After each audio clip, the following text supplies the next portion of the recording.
When we're looking at a baby that's been being delivered that might come out what we refer to as being flat, or there's problems with the baby with cyanosis or lack of oxygen, we want to make sure that we assess the baby immediately.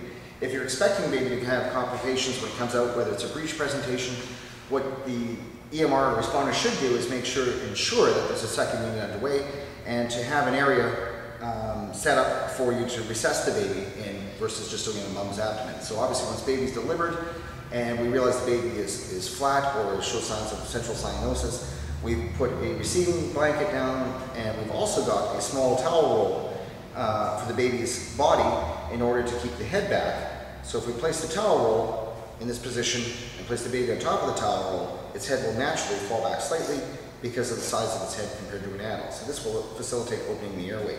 So once baby's been put in this position, we dry it off. We then assess the baby for central cyanosis, which is core area cyanosis. Peripheral cyanosis is normal in a lot of respects, but if we have signs of central hypoxia or cyanosis and our heart rate is greater than 100 beats per minute, so we take a brachial heart rate, we're then going to give stimulation, blow by oxygen at 5 liters per minute within about half an inch of the baby's mouth, and we can just cup the area in order to concentrate the oxygen. So we give blow by oxygen at this point and reassess the baby in 30 seconds.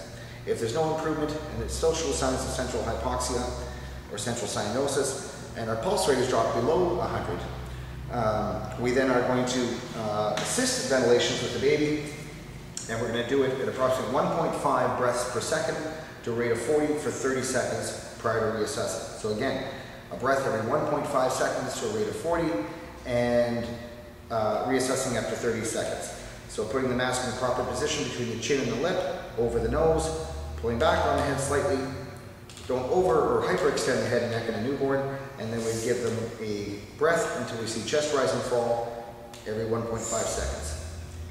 This, in conjunction with 100% oxygen, we'll see if the baby's respiration picks up after 30 seconds. If in fact it does, then it's further stimulation.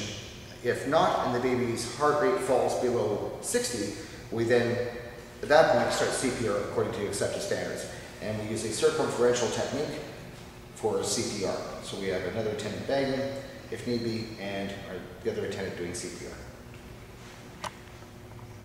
Once baby's in a position that neonatal resuscitation can be undertaken, we want to reassess to make sure that if there's signs and symptoms of central hypoxia or central cyanosis, we're going to give blow by oxygen at half an inch away from the baby's face at 5 liters per minute, cupping the face to concentrate the oxygen.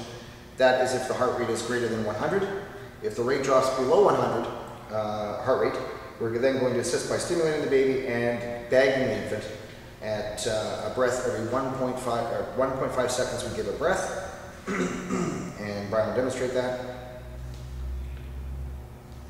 And we do that to a rate which would be 40 a minute, but we would actually reassess after 30 seconds to see if there's any improvement in color or breathing or heart rate. So we reassess after 30 seconds. And in fact, if there isn't any improvement and the heart rate drops below 60 now, regardless of hypoxia or any other problems, we would start CPR. With the 2 respiratory method, we would start at a rate of 15 compressions to 2 rests. We would use a circumferential compression technique. So Brian would start with 2 breaths and watch chest rise and fall, and I would start compressions at a rate of 15. 2 breaths, and continue with compressions. Until we see noted improvement in baby, or reassess after 30 seconds. If not, an expedited transport of the baby would have to be done immediately.